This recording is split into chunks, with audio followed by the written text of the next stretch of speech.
বন্ধুরা এখানে দেখো গরম গরম এখানে পরোটা করেছিলাম আর ঘুগনি কিনেছিলাম। আমাদের এখানে যে কাকুটা আসে তার কাছ থেকে তরকারি করতে দেরি হচ্ছিলো বলে একটু ঘুগনি কিনেছিলাম। তো আমার যে দিদি শাশুড়ি এসেছেন দিদিমাকে কিন্তু খেতে দিয়েছি। তারপরে আমার ছেলে খাচ্ছিল আর সেটাতেই আমি খাচ্ছি। মেয়েদের জীবন এমনই হয়, সবার থেকে কিন্তু আলাদা হয়, তাই না? কি বলো তোমরা বন্ধুরা? তো চলো এবার খেয়ে নিই আমি, তারপর আবার অনেক কাজ আছে। আর এদিকে যে মুরগিটা ছিল সেটা কিন্তু আমি কেটে কুটে একদম রেডি করে নিয়েছি, তোমাদের সাথে শেয়ার করতে পারিনি কেননা প্রচুর কাজ ছিল।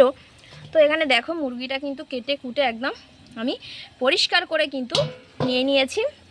আর এদিকে দেখো জামা কাপড়ের যাকে বলে একদম পাহাড়, জামা কাপড় একদিকে কাচ্ছি, একদিকে ধুইছি, একদিকে জল ঝাড়াতে দিচ্ছি, তারপরে আবার শুকনো করতে দিতে হবে, তারপরে আবার রান্না করতে হবে। এখন অনেক ঝামেলা, তার মধ্যে আবার হাতটাও কেটে এখানে বসে আছি।